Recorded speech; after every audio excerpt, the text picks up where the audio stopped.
Welcome to the place where the things no one dares to say are told word for word. I am your guide, a relentless curiosity seeker with a tinfoil hat on my head and a stack of files stamped top secret, but somehow available on the internet. Lock your doors, turn off the lights, and keep your mind sharp, because what you're about to hear might change the way you see the world forever. They didn't need to fire a single shot to take over the world, because they had a plan centuries in the making. I know that sounds crazy. I used to think so too. But then, one Friday night, after a few hours of scrolling through Reddit and a strong glass of bourbon, I started falling down a rabbit hole, the kind that tinfoil hat folks call the New World Order. A global government. A vast network controlling the economy, media, healthcare, and even our minds. A group of people who call themselves the Enlightened Ones. The Illuminati. Pulling the strings behind the scenes, orchestrating the world like a puppet show. Maybe you've heard these names before. Maybe you've laughed at them. But hold that thought. Ask yourself, why have all US presidents mentioned a new world order in their most important speeches? Why does the Illuminati symbol appear right on the $1 bill in your wallet? I am an American citizen. I grew up believing in the Constitution, in free speech, in the American dream. But then I started to realize, freedom isn't something we have. It's something we're allowed to think we have.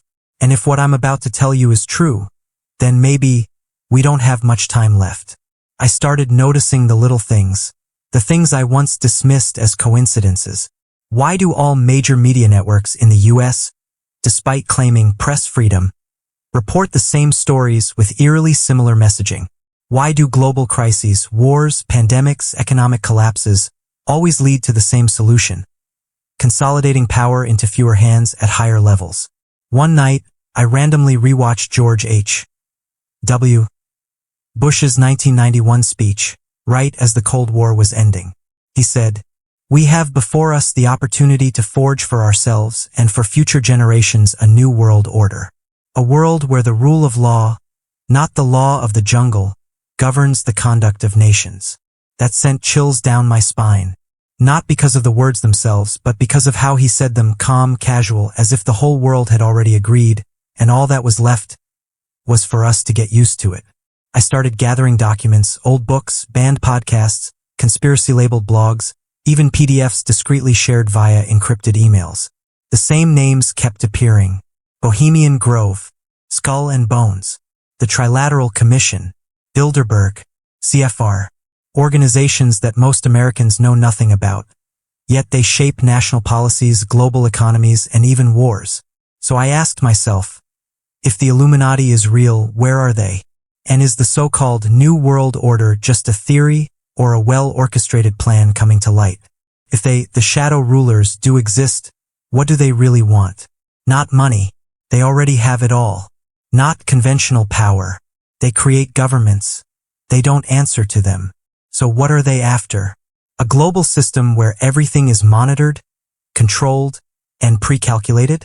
A world with no borders, no religion, no independent thought, where every decision you make is already predicted and approved by an invisible system. Sounds like science fiction, I know. But look around, from smart devices tracking your every move to digital currencies replacing cash. From AI deciding what news you see to global security policies, convincing people to willingly give up their privacy. And the biggest question that won't stop echoing in my head is, are we truly living in a free world or just a more sophisticated version of a prison where everything is labeled for the greater good?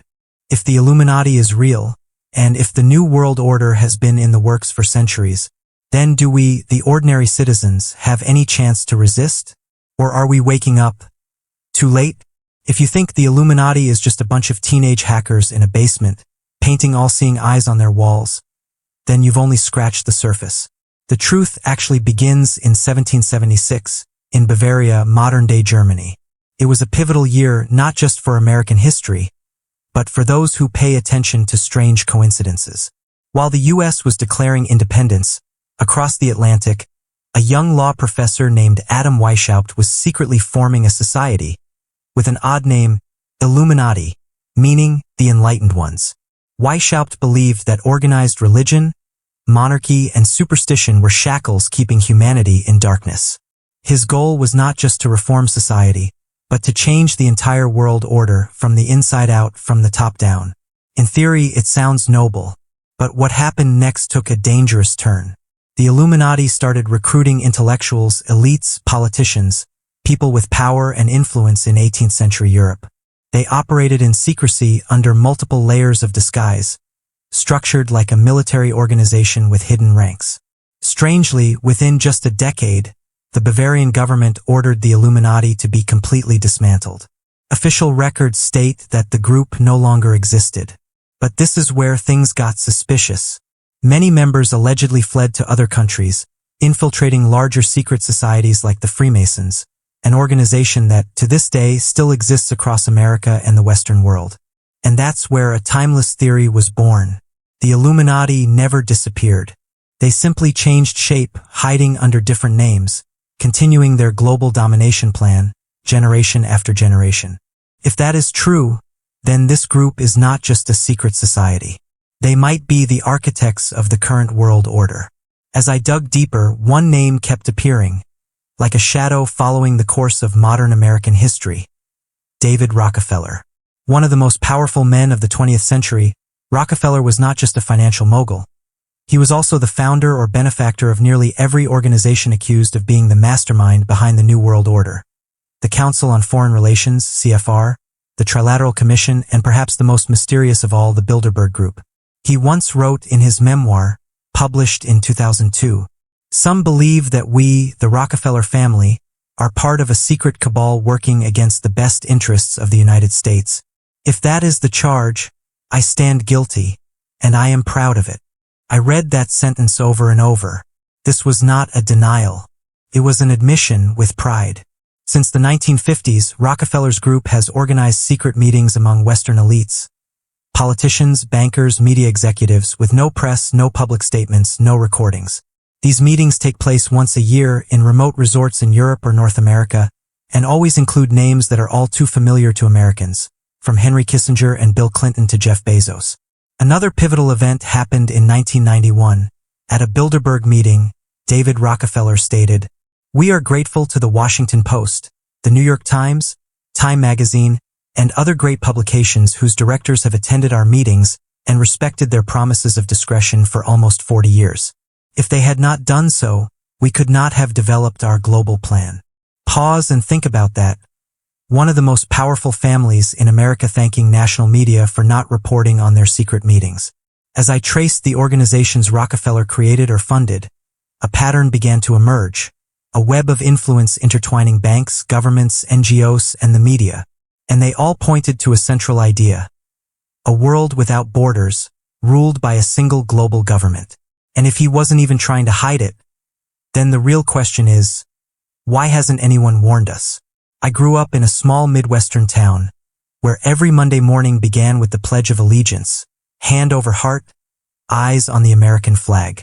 I memorized the Declaration of Independence before I even knew how to calculate taxes. I believed America was the land of freedom, of truth, justice, and opportunity for all. My father was a veteran.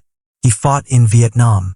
Though he never spoke much about it, I always remembered the look in his eyes while watching the news, a quiet wariness, as if he knew something was wrong, but didn't want to break the family's trust in the system.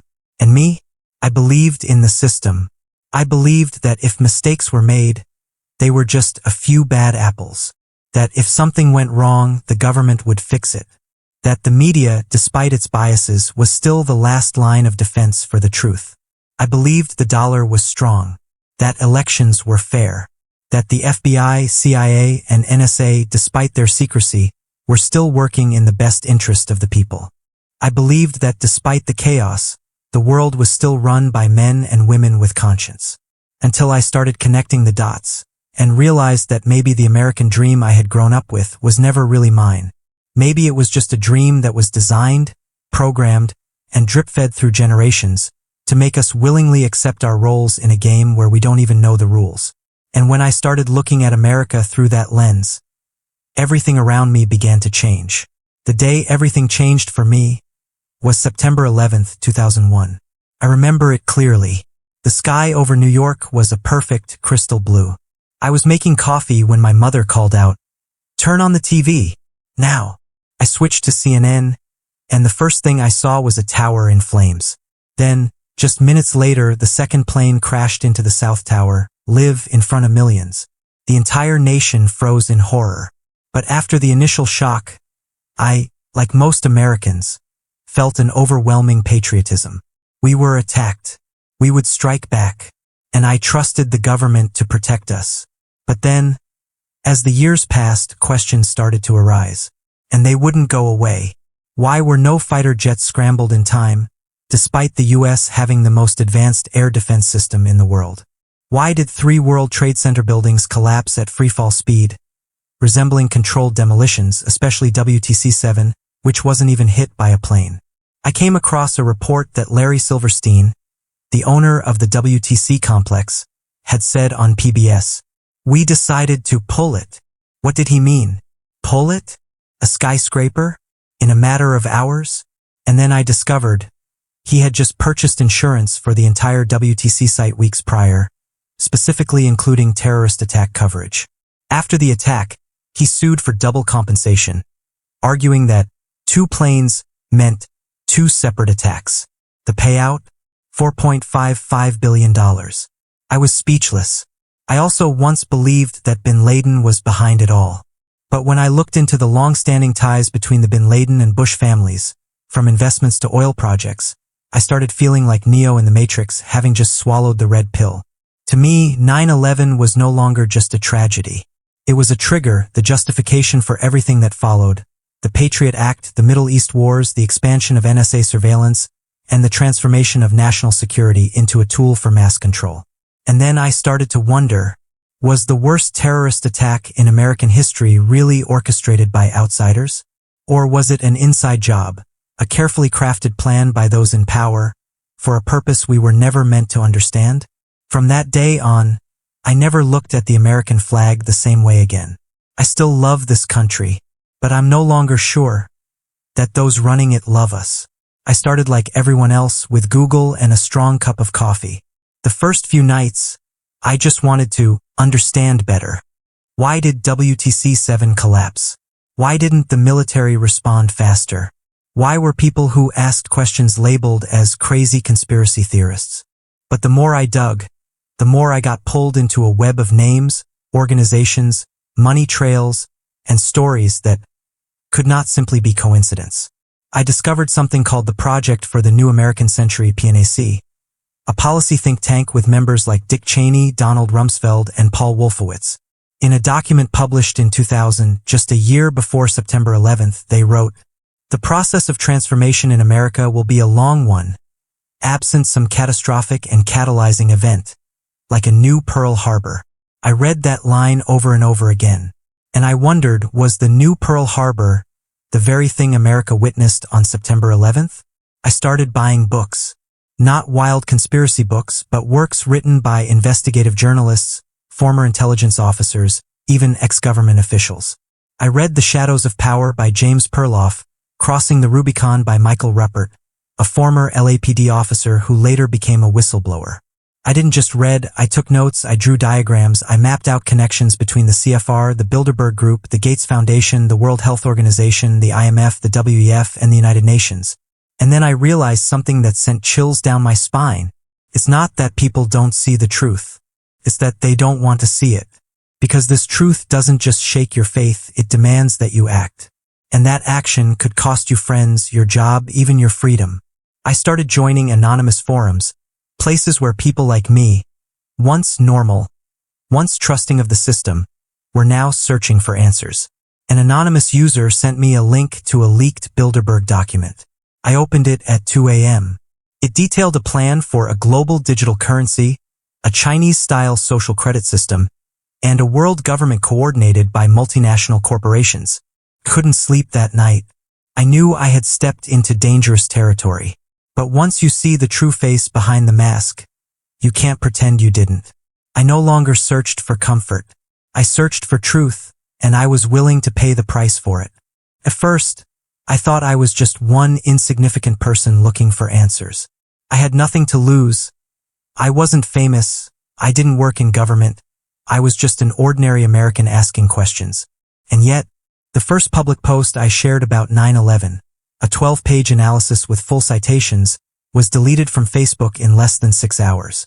No warning, no explanation, just a single message: violation of community standards. I tried posting an excerpt on Twitter, this time just a small segment. The result? My account was suspended for 7 days.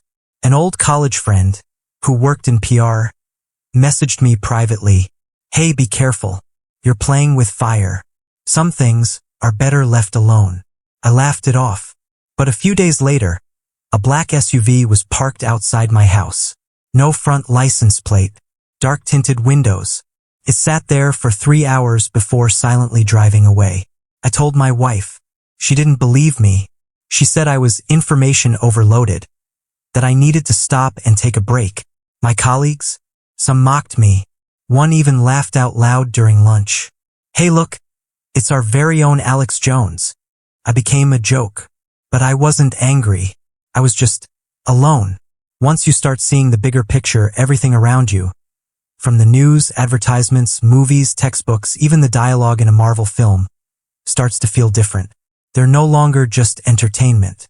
They're narratives, tools, smoke screens. I tried to find allies, people asking the same questions. But a close friend, who worked in tech, bluntly told me, "Some of what you're saying is true, but if you keep saying it publicly, you'll get flagged. No one will hire you. No one will work with you. The system is designed to protect itself. Don't be naive." I asked him, "Then what's the solution?" "Silence." He sighed. "The solution is to live long enough to realize you can't win." But I couldn't stay silent. Not after what I had seen. Not after knowing that the truth isn't denied. It's just smothered under the labels of safety, misinformation, or harmful content. I started archiving documents offline. I switched to using a VPN, encrypted email, and anonymous browsing. I learned how to use TOR, how to secure data. I was no longer just a news reader. I had become someone living on the front lines of an information war. And the deeper I went, the more I understood why they're willing to destroy reputations, careers, even lives of anyone who dares get too close to the core truth, that the world does not operate the way we were taught. I met him at a small seminar in Austin, Texas. The event was called Reclaiming Reality, with only about 50 attendees, most of them people who had been labeled as conspiracy theorists, anti-government radicals, or worse, truth saboteurs. I went for one name, Samuel Trent. Trent was a former CIA strategic analyst with nearly 3 decades of experience in psychological warfare and narrative control. After retiring in 2009, he disappeared from the media, only occasionally appearing on a few independent podcasts. But what he shared was like a map of the labyrinth I was trapped in. I sat in the back of the room.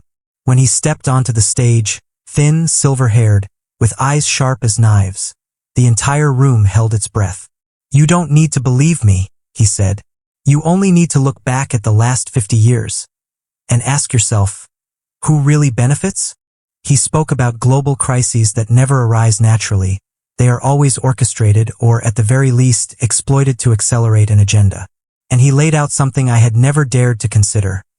A model of world control based on a cycle of crisis or reaction, solution.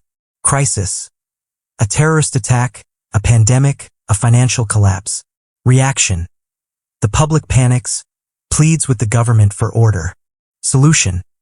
A new law, tighter surveillance, a new currency, or simply less freedom. I met him in the hallway after the talk. Nothing grand, just a handshake and a look. "I see you. You're on the right path. But don't walk it alone." He introduced me to a private group, a small community of former intelligence officers, hackers, independent journalists, and ex-military personnel. They didn't wear black robes, didn't believe in lizard people running the White House, and didn't wear tinfoil hats. They were rational, so rational they were labeled insane. We used nicknames, encrypted messages, and communicated only through a private channel.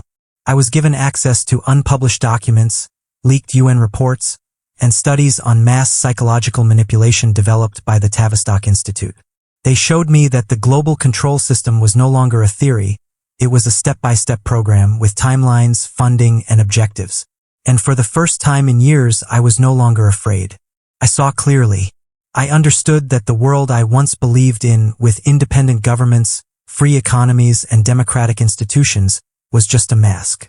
Behind it, an invisible hand was orchestrating every crisis, every trend, every technological development.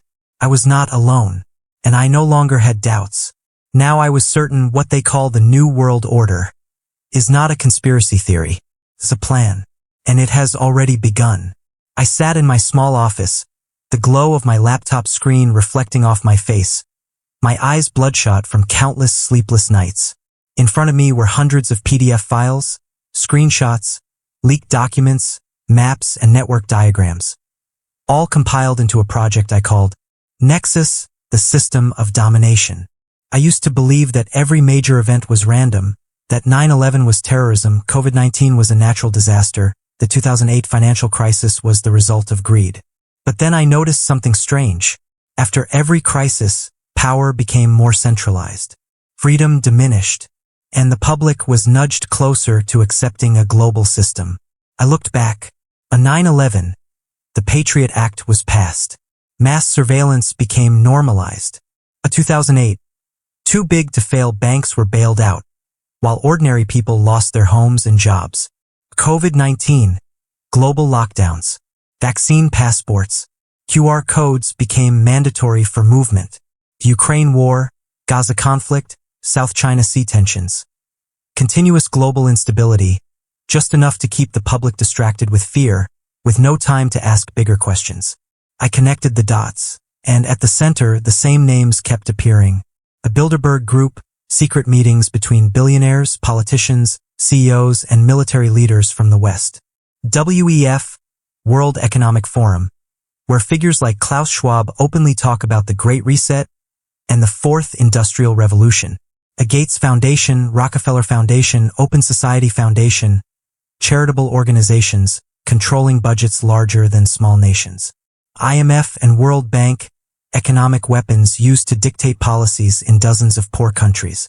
And the United Nations, acting as a global government under the guise of humanitarian aid. I no longer had any doubts. The New World Order is not a theory. It's an operational model. And that model is in its final stage. I found a document from 1991, a speech by George H.W. Bush. We have before us the opportunity to forge for ourselves and for future generations a new world order. When we are successful, and we will have a real chance at this new world order. And then I realized every U.S. president since World War II, whether Republican or Democrat, had repeated the same message. Global order, multilateral cooperation, a world controlled by an international community. These were not slogans. They were scripts. And to execute this script, 3 pillars are required. 1. Control of information media, social networks, education, science. 2. Control of finance, digital currency, social credit systems, banking unification. 3. Control of people through healthcare, security, and belief. When I laid it all out in a diagram, the picture became crystal clear like a massive matrix. A system that doesn't need violence to control, but instead uses fear, convenience, and habit to make people willingly accept their loss of freedom. I sat there in silence, not in shock, but because everything made too much sense. I used to be afraid of being watched, afraid of losing my job, afraid of being seen as insane, afraid that if I speak out about what I know, someone will come knocking on my door at 3 a.m. But at some point you can't just know and do nothing. Knowing the truth and not acting on it is a form of betrayal. I remember that night. I sat alone in the garage, in front of a paper noteboard, a massive map covered in wires, images, and diagrams connecting organizations and events. It had taken me a whole year to piece together. Suddenly, I saw it not as a theory anymore, but as a system actively operating right now around me on TV, in emails, in the apps I use every day. And I understood. No one is coming to save us. No superheroes, no rebel armies, no grand plan from someone in the shadows. It's just us, the ones who see and dare to stand up. I remember the words of Samuel Trent. The world is not run by the smartest people, but by those willing to do what the smart ones are afraid to. And then I asked myself, do I dare to do what others fear? I started writing, not to expose anyone, not to shock people. I wrote to reawaken human skepticism, so that someone, somewhere, would read my words and ask themselves, wait, is this real? Just one person. I also prepared for the worst-case scenario. I backed up my data on external hard drives, stored in 2 different places. I wrote my will. I had a frank conversation with my wife. For the first time, she listened in silence for over 2 hours without interrupting. When I finished speaking, she asked just one thing. Are you sure this is worth risking everything? I nodded. I am not doing this to be a hero. I just want to be able to look in the mirror and know that I did not stay silent when I knew the truth. I started a podcast. I used a pseudonym. Each episode posed a major question. Who really created the who? Why does the rise of AI come with ideological censorship? Why is Google acquiring biotech companies while BlackRock controls farmland? I made no claims. I just asked. But the questions were enough to ignite something in thousands of people beginning to wake up. I was no longer afraid. Not because I was safer, but because I had made my choice. Either live like a blind man being led, or see and accept the cost of freedom. I chose to see. The first thing I realized when I stepped out of the online world was this. Nothing replaces face-to-face meetings. Every document online can be faked, edited, manipulated. But when you sit across from someone, look into their eyes as they tell their story, you know if they are telling the truth. The first time I was contacted was through an encrypted email with just one subject line, "You're not wrong, but you've only seen the surface." The sender called himself Echo One, a former IT employee who had worked for a defense contractor with DARPA contracts. We arranged to meet in Denver, Colorado, at a cafe with no security cameras, no public Wi-Fi, and an old vinyl record player straight out of a noir film. Echo One brought a small USB drive, encrypted with VeriCrypt, and inside was something I never expected to see. A prototype designed for a digital ID system integrating biometrics, real-time location tracking, and behavior scoring based on social media data. Not in China, but designed in the United States, funded by a tech conglomerate headquartered in Silicon Valley, in collaboration with a hidden branch of the Department of Homeland Security. I asked, "Why are you giving me this?" Echo One looked at me for a moment, then said, "Because I spent 11 years doing the wrong thing. And you remind me of myself before I gave up." From that day on, the doors kept opening. A woman named Marianne, a former administrative assistant to a UN advisory delegation, sent me internal memos detailing plans for a global media control system under the guise of combating misinformation. I spoke with Jacob, an engineer who had worked on the Starlink project, who claimed that the global satellite system had a parallel encryption layer not controlled by any government, but accessible by an anonymous funding group. I met David, a biotech researcher who had worked on neural implant technology. He shared, "This technology isn't just for treating Parkinson's. It can read behavior, and if it can read, it can record. And if it can record, it can profile every individual." Each piece of information I heard, every file I received, at first they were scattered. But after a few weeks, they started fitting together like a globally synchronized system. I received a top-secret document never before released, Code 78B NWO. Inside, there was a roadmap for AI-driven content censorship, allowing for filtering and completely erasing any information classified as socially disruptive. The stated purpose was public safety. But who decides what is disruptive? And who is exempt from this censorship? I began to understand why most of the people I interacted with were afraid to reveal their identities. One person disclosed, "I once tried reaching out to the press. They refused." A week later, I was randomly audited by the IRS, and my wife lost her job at the Research Institute. This was no longer a normal investigation. I had stumbled upon an underground ecosystem where power, technology, finance, and psychology were coordinated to shape the perception of an entire civilization. I understood. I am no longer investigating a conspiracy. I am living inside one. And from that moment on, every choice I made came at a price. But I knew truth has never been free. I used to think Illuminati was just a joke. Something for conspiracy theory YouTube channels with thumbnails full of all-seeing eyes and pyramids. But then, when you start connecting enough data, meeting the right people, reading the right documents, you realize something chilling. What is dismissed as a conspiracy theory is often an early draft of the truth that leaked too soon. It all started when I traced a network of shell companies owned by an investment fund based in Luxembourg. From there, I uncovered a group of individuals who controlled vast amounts of wealth spanning multiple sectors: energy, media, agriculture, pharmaceuticals, weapons, data, and banking. Their names did not appear in any official records, but in leaked documents, they were referred to as the core. 13 individuals. No clear nationality. No personal records. No appearances on Forbes. Yet, they influence nearly all of the G20 through proxy branches and trust funds.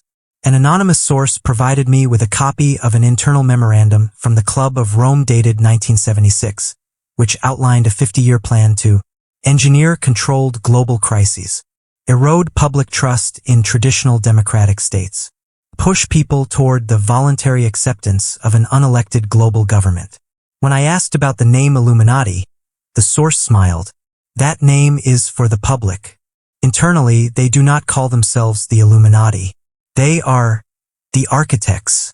And then, I was directed to a peculiar document, Protocol Omega, Rewriting Civilization. The origin was unclear, but the details were eerily precise. It described a system designed to 1. Dismantle traditional values, family, religion, borders. 2. Create a homogeneous, dependent global middle class. 3. Establish a managerial class using AI and biotechnology, functioning as digital wardens. Behind this plan were names that appeared repeatedly. The Rothschild family controlling numerous central banks through their branches. The Rockefeller family with deep influence in pharmaceuticals, education, and media. The Windsor family, not just royalty, but a key link in intercontinental bloodlines. And invisible figures such as the chairpersons of global investment funds, entities managing over $20.1 trillion in assets without accountability to any electorate. I followed a map labeled Council of 13, a power structure diagram featuring 13 seats, each representing a dynasty or financial structure.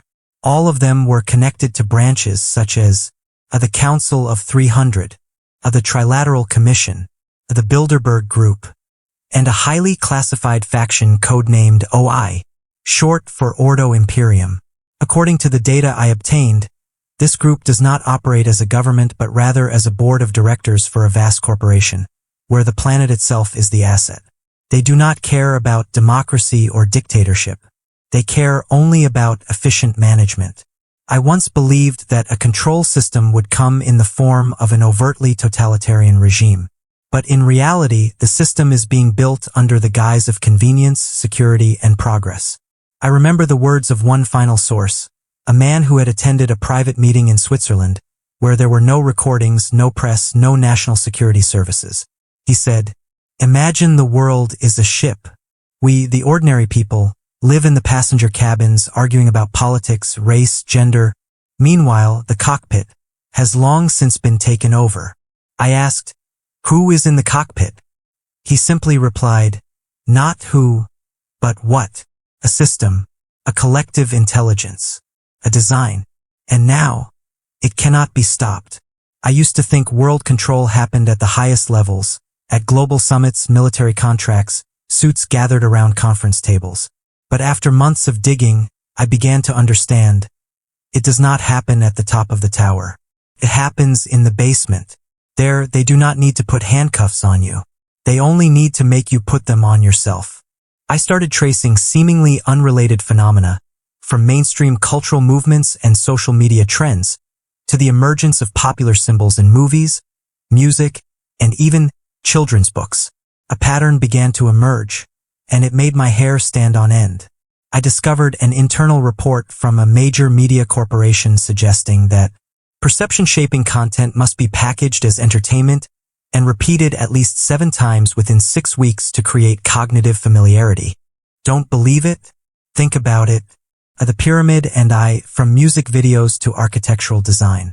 Images of awakening or human transformation, constantly appearing in blockbusters like The Matrix, Eternals, Transcendence. The message of a world without gender, nations, or traditional moral boundaries, repeated endlessly under the guise of personal freedom. But who is writing the script? I received a leaked PowerPoint file, used in an internal training session for a major media tech conglomerate. The final slide read, "We don't provide content. We provide a cognitive operating system."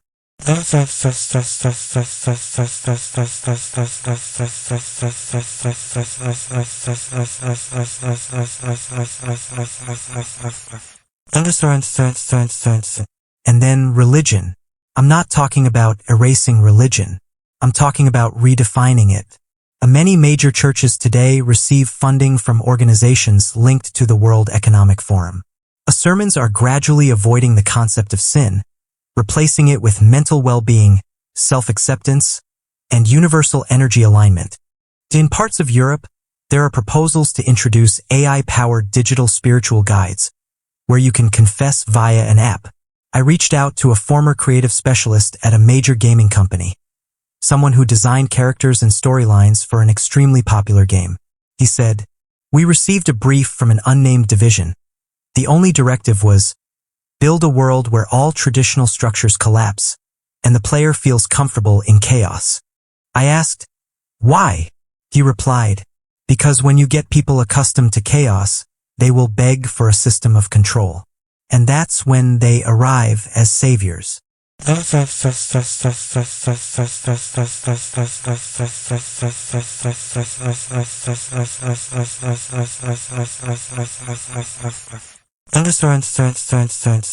Even progressive movements, from environmentalism and social justice to green tech, have been hijacked.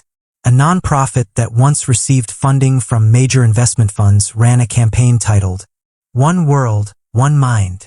Sounds like a peaceful slogan, but in its strategy document, I found this line: "The ultimate goal is not diversity, but behavioral uniformity. When the world thinks as one, management requires only a single interface."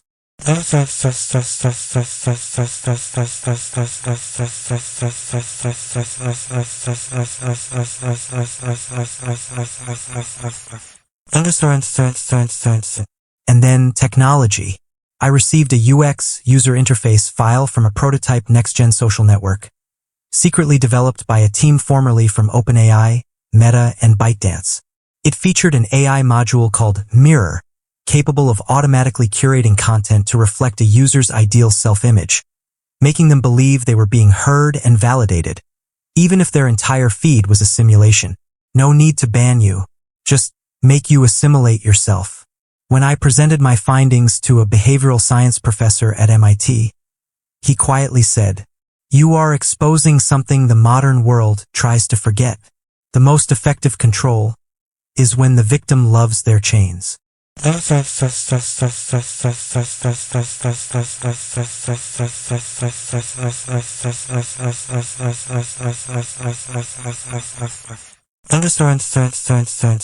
And then I understood.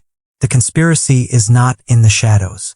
It is right in the open, wrapped in the promise of liberating humanity, while step by step, assimilating your very mind.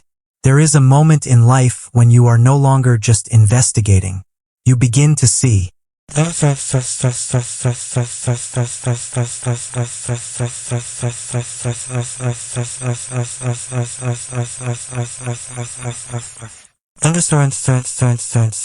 I was sitting in a small wooden cabin, far from any mobile signals in the mountains of Colorado. In front of me was a wall covered with diagrams, documents, satellite images, timelines, leaked reports, and transcripts of conversations I had recorded. I stared at them, alone. And finally, As if my entire nervous system had been struck by an electric shock, everything clicked. I was no longer seeing disconnected stories. I was seeing a script, a master plan, spanning decades, structured, layered with clear, methodical steps. Step 1. Global destabilization. Political crises, economic collapses, pandemics, cultural conflicts were no longer random occurrences. I saw the same patterns repeating. The moment trust in national governments declined, an international organization would conveniently offer a collective solution. Every crisis led to the sacrifice of another piece of individual freedom, but always in the name of public safety. And coincidentally, major media corporations all spread the same narrative. Step 2. Cultural and cognitive assimilation. When you control beliefs, you don't need to control guns. I saw cultural trends being manufactured like products, be tested, rolled out globally, reinforced through algorithms. From Disney to Netflix, TikTok to school textbooks, all gradually erasing national identity, religion, and gender to create a single, unified, manageable global self. Step 3. Consolidation of global data systems. Somehow, 3 major corporations now control nearly all medical, financial, and consumer behavior data on the planet. I traced silent acquisitions only to realize they weren't just collecting data. They were training AI to simulate global-scale social behavior. Step 4. Digital currency and biometric identification. This is no longer the future. This is the present already being piloted. China calls it ECNY. The EU is testing the digital euro. The US has announced the legal framework for FedNow and CBDC, central bank digital currency models. When digital currency is linked with biometric ID and social credit scoring systems, you are no longer a citizen. You are an account. Step 5. Redefining human. I discovered programs funded by the World Economic Forum and DARPA, where research is being done to merge the human brain with computers, gene editing, and neural interfaces. Project name, Homo Nexus. Humanity connected to the network.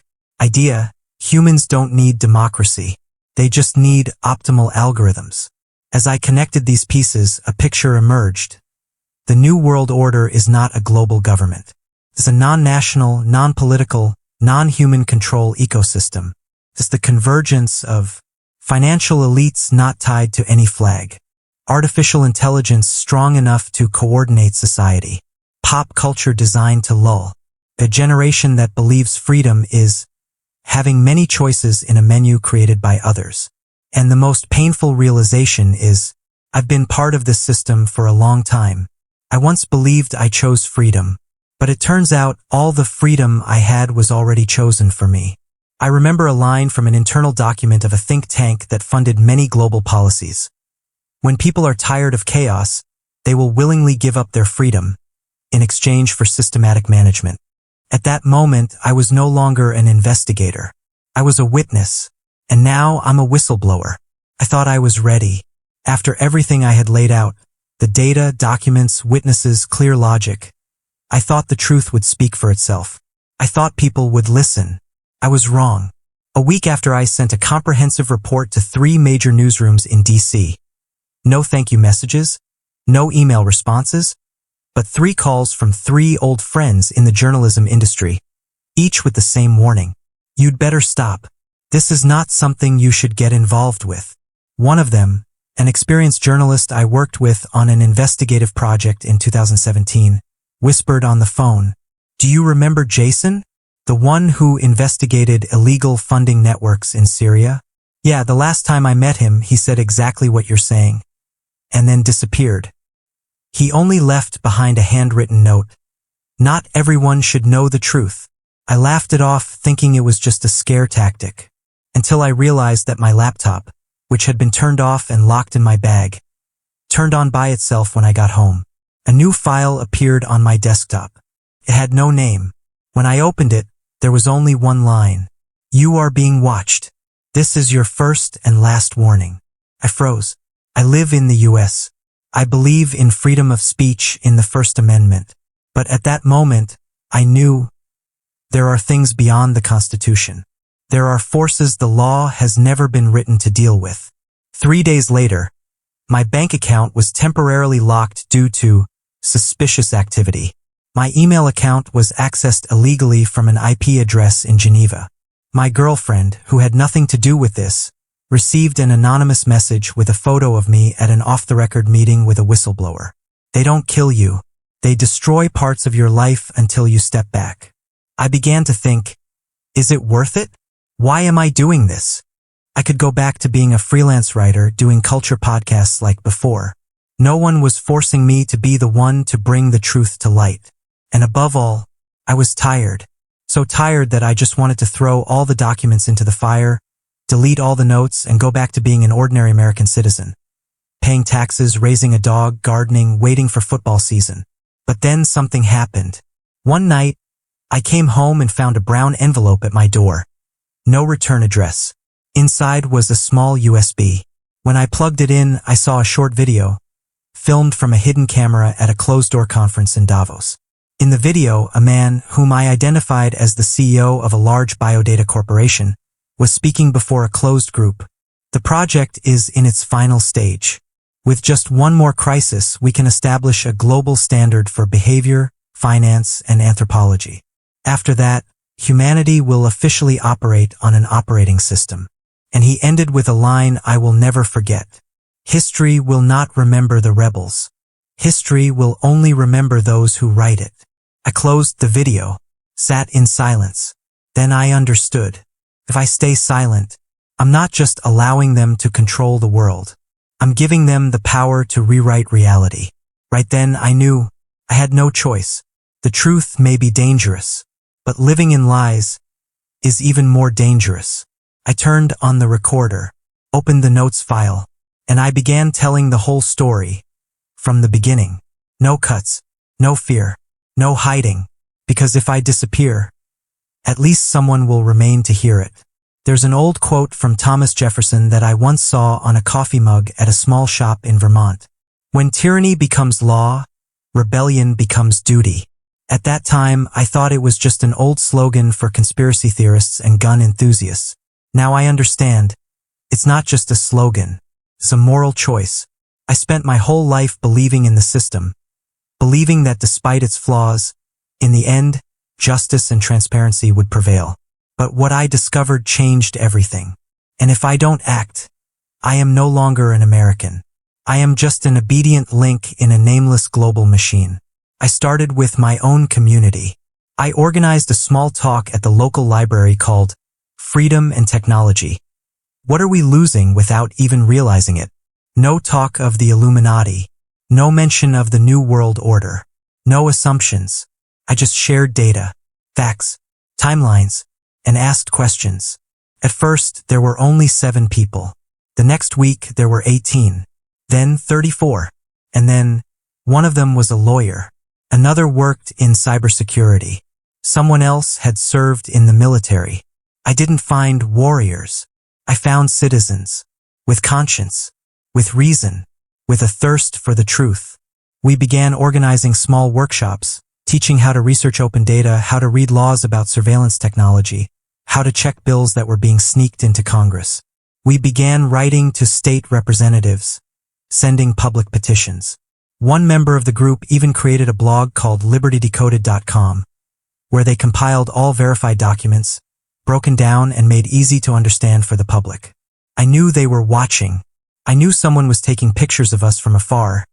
There were strange spam calls, unexplained network glitches. But I also saw something else emerge. Hope. A third-year journalism student came up to me after a talk and said, "I used to think all this stuff was nonsense, but you've made me start thinking, and I want to write about it. The truth, not conspiracy theories." A single mother messaged me, "I've taught my daughter about constitutional rights, but now I realize I need to teach her how to live in a world where those rights are no longer guaranteed." I was no longer an individual. I was part of an awakened network. A network that is not afraid, not extreme, simply put, not willing to stay silent. I started recording the entire journey in a podcast series called The Last Patriot Journal of an Awakened Citizen.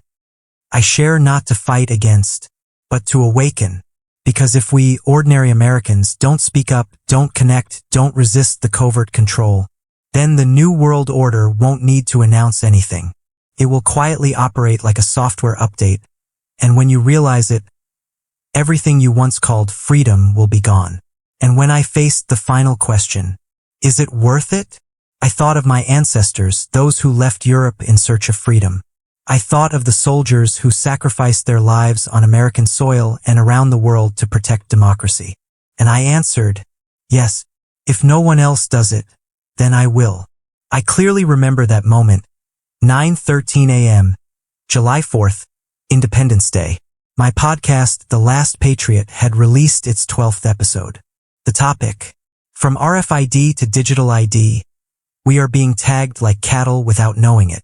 I thought it would be like the previous episodes, just a few thousand listens, a few shares from longtime followers. But this time was different. The episode went viral.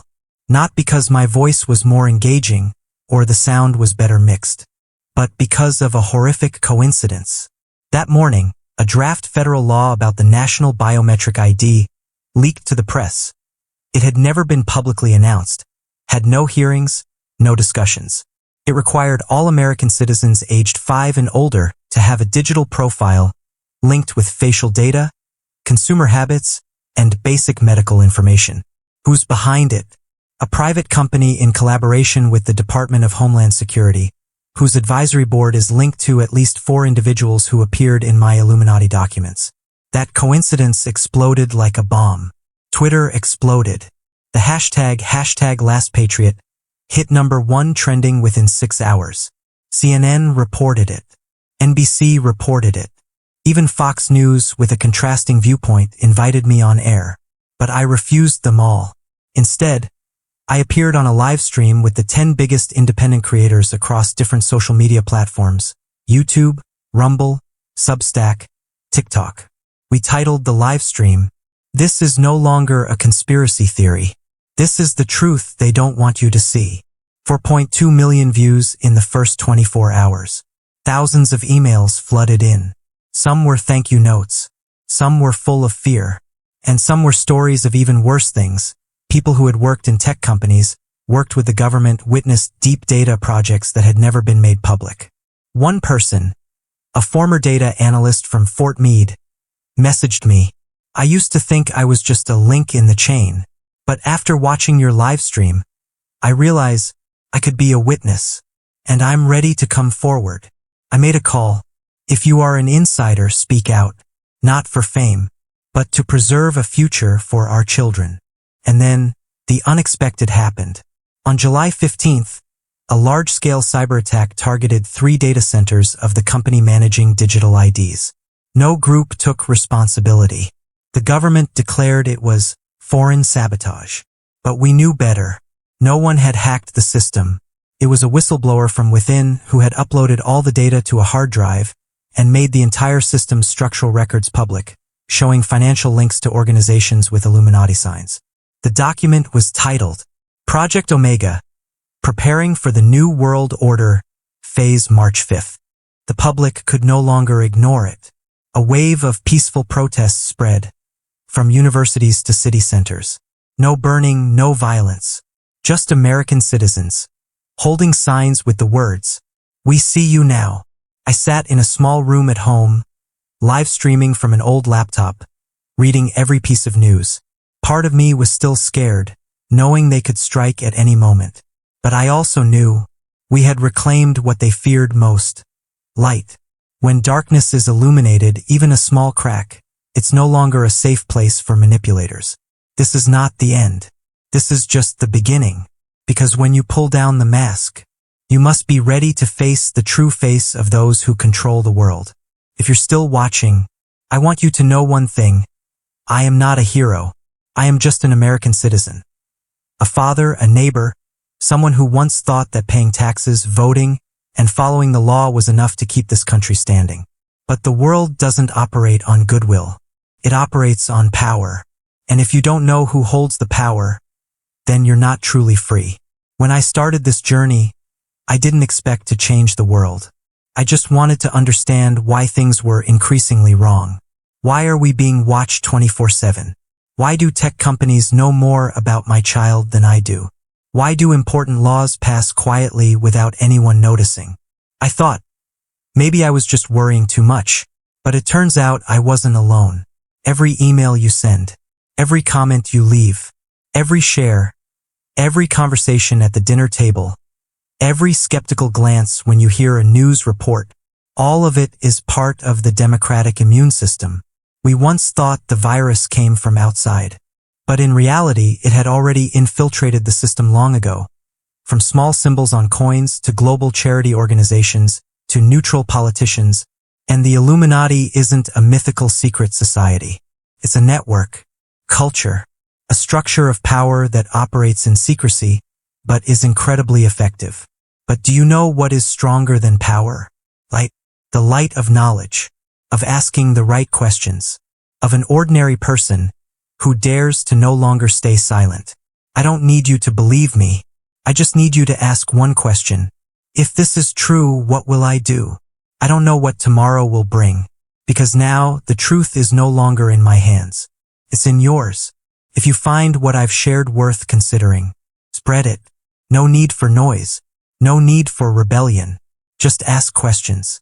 Read the fine print. Stay awake when reading the news. Teach your children critical thinking. And never accept silence just because someone says, it's for the national interest. We are not against America.